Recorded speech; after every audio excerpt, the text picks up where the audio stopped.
da vinda gloriosa. Virá declaradamente, Mateus 24:30, todo olho verão e se lamentarão por aquele que havia crucificado. Todos o verão, Apocalipse 1:7, virá com a igreja, o texto que eu acabei de ler, que estava nas bodas, tá certo? E virá juntamente com ele em cavalos brancos.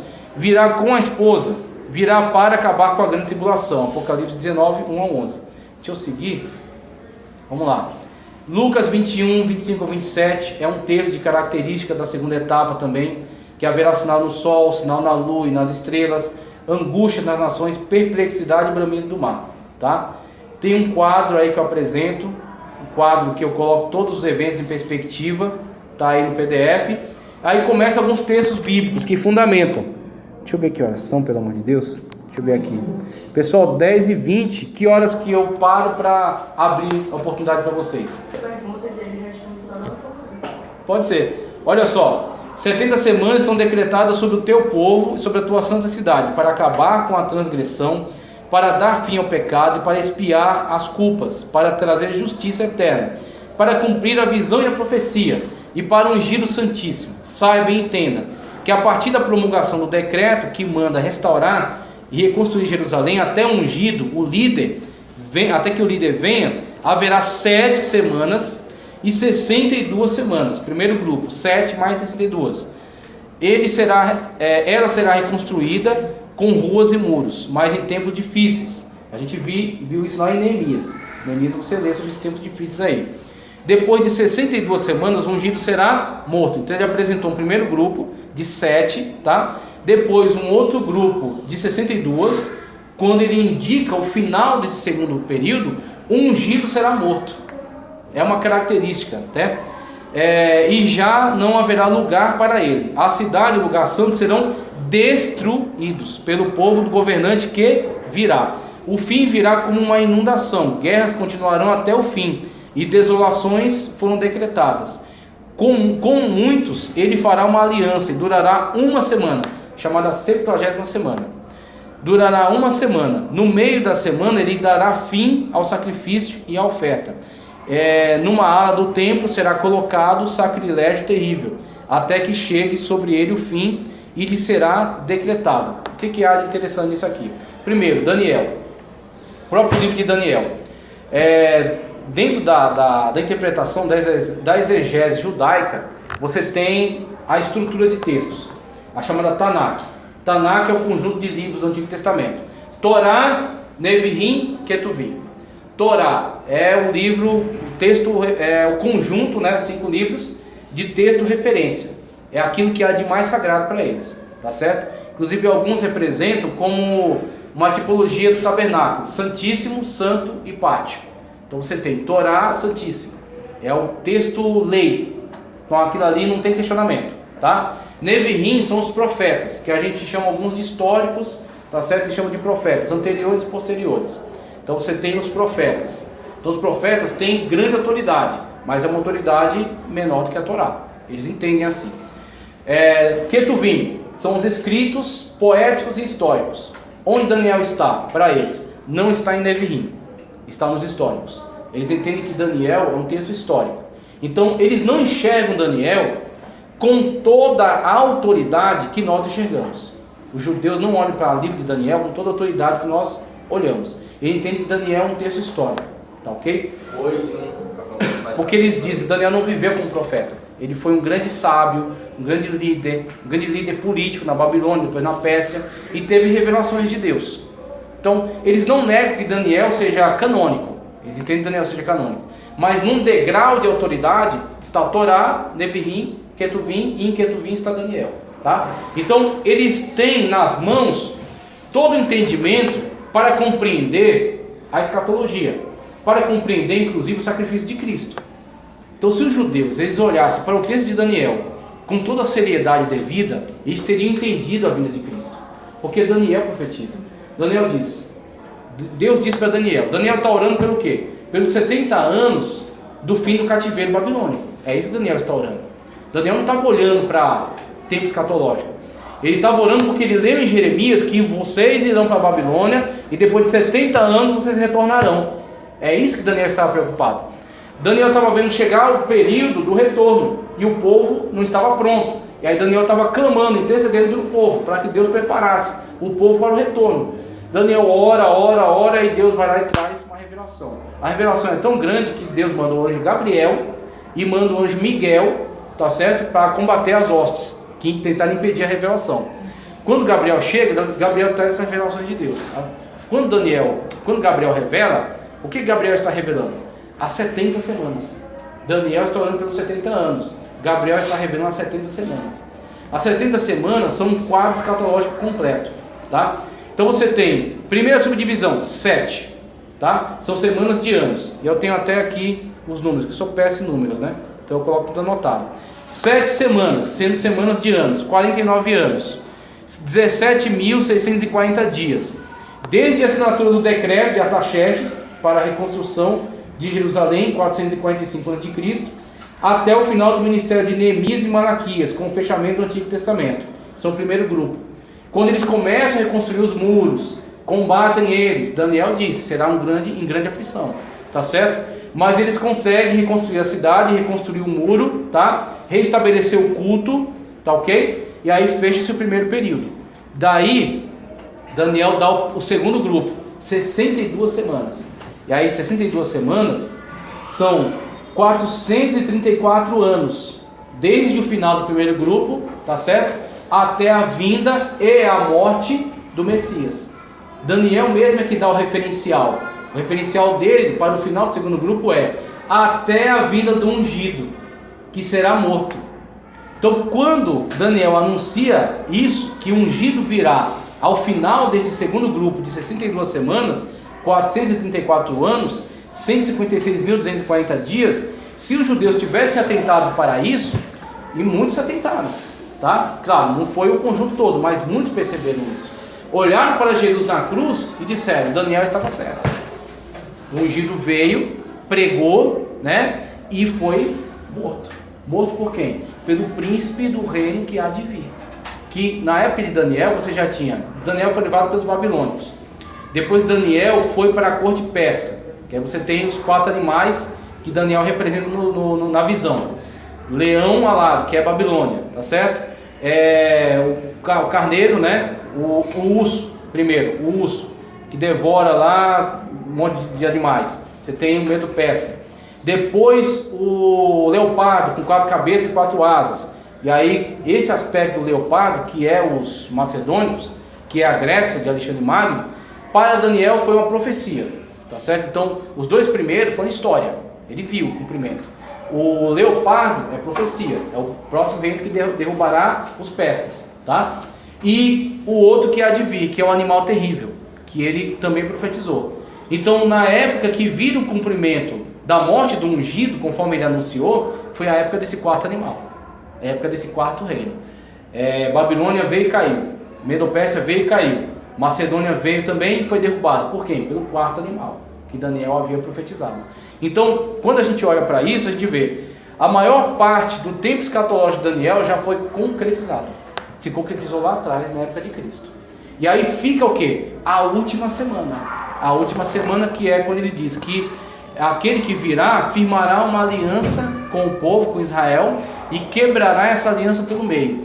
Então temos um lapso temporal das 69 semanas, 7 mais 62, que se cumpriu na crucificação de Cristo, para a última, quando virá esse príncipe que firmará uma aliança com o povo de Israel. Então esse lapso temporal em escatologia chama-se parêntese profético. A igreja vive num parêntese profético, que é o parêntese desse lapso temporal entre as 69 semanas e a 70ª semana, que será na grande tribulação, tá ok? Então nós vivemos nesse lapso temporal. Esse lapso temporal, ele não é tão visualizado pelos profetas do Antigo Testamento. Ele não é, os profetas quando falam, o dia do Senhor, o grande e terrível dia do Senhor, o dia do Senhor, eles estão anunciando o período tanto de milênio, você vê em Isaías, que o boi comerá palha com a ovelha, que a criança apacentará um leão, que brincará com o basilisco. Isso é característica de milênio. Então os profetas do Antigo Testamento, eles tiveram revelações muito específicas acerca da vinda do Messias e acerca do milênio, e acerca do juízo, que eles chamam de grande e terrível dia do Senhor, tá ok? Tanto que João Batista, que é um profeta veterotestamentário, João Batista é um profeta com as características do Antigo Testamento, não do Novo. Ele olha para Cristo, quando ele é preso por Herodes, ele diz: és tu o Messias ou havemos de esperar por outro? Por que ele diz isso? Porque ele está olhando para Cristo e desenhando toda aquela perspectiva de Antigo Testamento. O Messias veio, está aqui. Seguido ao Messias, o que virá? Juízo. Ele estava esperando juízo. Quando é que Jesus vai descer o fogo do céu e matar os ímpios e reinar sobre Israel? E aí ele manda mensageiros. Jesus devolve, dizendo: olha, os cegos são curados, os coxos andam, os mortos são ressuscitados, os leprosos são limpos. E bem-aventurado, agora diretamente para João Batista, né? Bem-aventurado aquele que não escandalizar em mim. O que é que Jesus está devolvendo para João Batista? Fala, ó, tem aspectos do tempo histórico que não foram revelados para você, tá? Que você não compreende. Fique em paz na sua dispensação. Fique em paz na sua dispensação. Você cumpriu, você veio e anunciou o Messias. Amém. Tá certo? Então agora é comigo. Daqui para frente. Que aí vai entrar a situação na qual veio para o que era seu, como eu já falei aqui. Quando ele coloca veio para o que era seu, não era de brincadeira, era sério. Era sério. Se os judeus tivessem aceitado Jesus em massa, quem é que está dando essa aula aqui? Era um judeu, tá? E certamente a gente não teria chegado a 2021 depois de Cristo, porque os judeus iam em massa ser batizados do Espírito Santo e iam pela terra pregando o Evangelho. Aí você ia ter o tempo escatológico já se desenvolvendo. Mas o que eles fizeram? Eles rejeitaram. Os 12 que firmaram como apóstolo, um traiu, ficou 11. Os 11 que ficaram se enfiaram no cenáculo e ficaram com medo, até que veio o revestimento de poder. Quando foram revestidos de poder, ainda assim ficaram teimando e ficar só falando com os judeus, até que Jesus pega um camarada no caminho de Damasco, né, surpreende ele e ordena: você é um vaso escolhido para enviar para os gentios. Então quem fez missão efetiva aos gentios foi Paulo. Aí depois de Paulo, os apóstolos começaram a se soltar mais. Teve o grande concílio de Jerusalém, que definiu as coisas. Mas a igreja entre os gentios, ela é uma obra, ela existe devido à rejeição dos judeus, que Paulo chama: a videira foi cortada e foi inserido o jambuzeiro. O jambuzeiro somos nós. Então, devido a essa situação, nós somos agora os protagonistas. Não é que Deus não visasse a nossa salvação. Deus sempre visou a nossa salvação. Só que nós não seríamos os protagonistas, e sim Israel. Como Israel rejeitou, a igreja gentílica é a protagonista. E os judeus agora ficarão para um tempo em que Jesus aborda. Toda vez que Jesus fala assim, olha, porque naquele dia, ai de quem estiver grávida naquele dia, tá certo? Quem estiver no telhado não desça, quem estiver no campo não volte. Ai das grávidas, que ele fala, das que amamentam. Isso aí é característica para os judeus que vivenciarão a grande tribulação. Quando tudo isso que a gente está observando no mundo vai se concretizar e os povos vão marchar contra Israel, vão apertar Israel de todos os lados. E aí aquele evento que eu li, da vinda de Cristo em glória, se cumprirá juntamente com a igreja vindo salvar Israel desse grande aperto. Então, esse grande aperto será para Israel naqueles dias. Então, sobre 70ª semana, tá? Vou avançar só mais um pouquinho para passar para perguntas.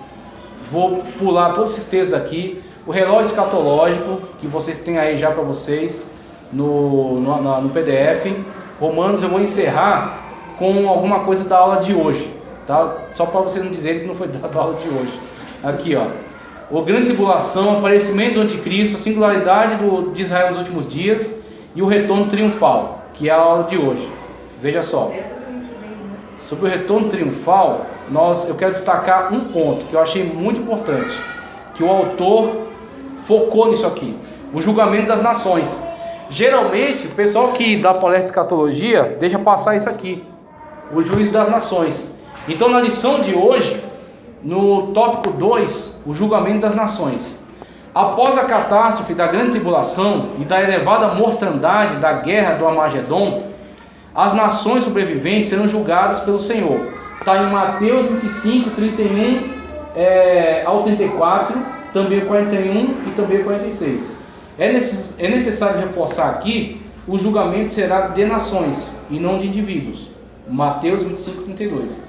O pastor Antônio Gilberto, na obra Calendário da Profecia, recomenda a todos, inclusive essa aqui, ó, que eu trouxe para vocês darem uma paginada aí, quem quiser. Esse livro aqui é extraordinário, tá? Inclusive foi difícil para eu achar, teve um tempo que esgotou, aí eu esperei um tempão, quando saiu de novo, eu comprei. É Enciclopédia Popular de Profecia Bíblica. Esse aqui é muito bom, é extraordinário. Então, Antônio Gilberto, que ele citou aqui, afirma que certamente as nações compadecerão mediante seus representantes. O propósito desse juízo é determinar quais nações serão poupadas e ingressarão no reino do Filho de Deus. Outras serão desarraigadas e desaparecerão como nações.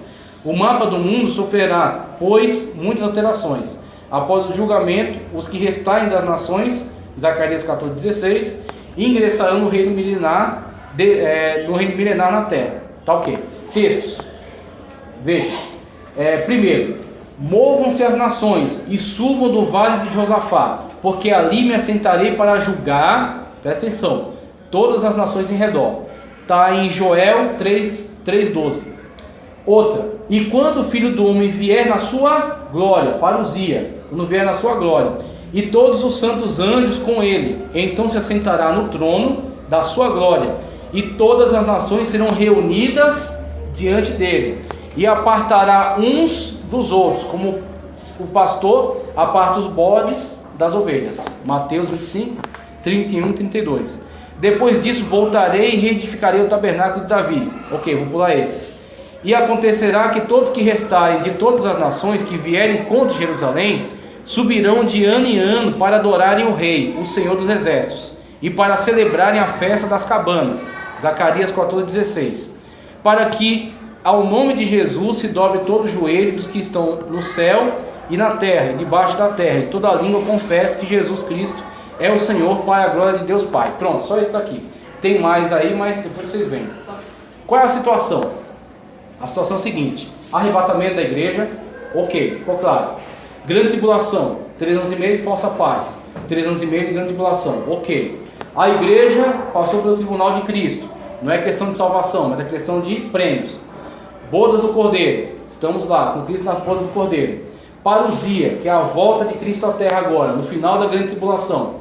No final da grande tribulação, caíram já foram tocadas 7 trombetas, já caíram as 7 taças.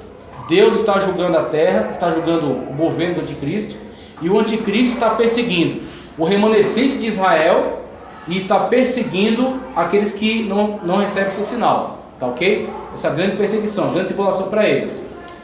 Alguns textos de Apocalipse que nos dão referência também. As duas testemunhas que profetizam e fazem milagres e maravilhas no meio de Israel, fortalecendo o que? A sua posição, para que eles possam resistir durante esse período de grande tribulação. Aí Cristo virá, juntamente conosco, o texto que eu li, montado no cavalo branco, veste salpicado de sangue, com as coroas, com o nome escrito, nós com ele. Combaterá quem? O anticristo, com a espada que sai da sua boca, né? Matará o anticristo, falso profeta, lançará no lago de fogo.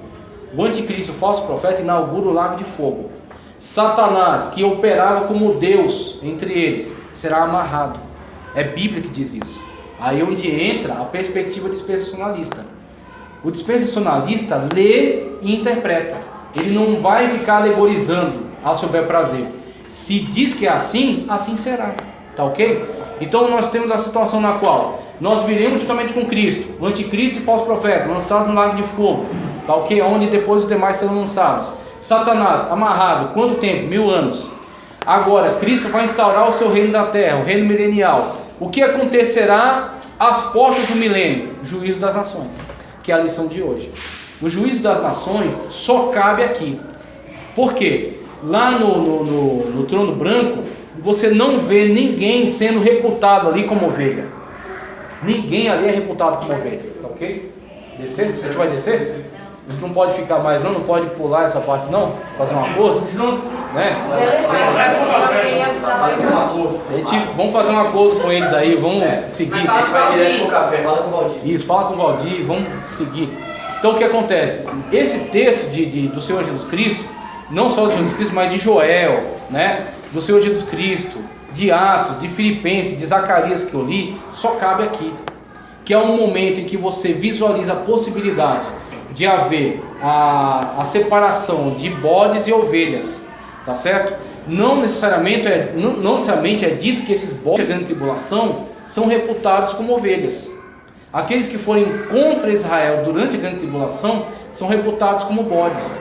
E eles são colocados, né, são inseridos dentro do período do milênio, do reino de Cristo, como seres humanos, físicos, humanos naturais, normais. E aí você terá o Cristo reinando de Jerusalém, no trono de Davi, cumprindo a grande promessa que Deus fez, que não faltará um descendente que se sente sobre o trono. Cristo reinando no trono de Davi, a igreja reinando com Cristo, e vi tronos, olha o texto aqui, ó, deixa eu ler, o negócio é texto, ó. Vi tronos em que se assentavam aqueles que haviam sido dada autoridade para julgar, e vi as almas dos que foram decapitados por causa do testemunho de Jesus e da palavra de Deus. Eles não tinham adorado a besta, nem a sua imagem. Olha a característica. Quem são esses? Quinto selo.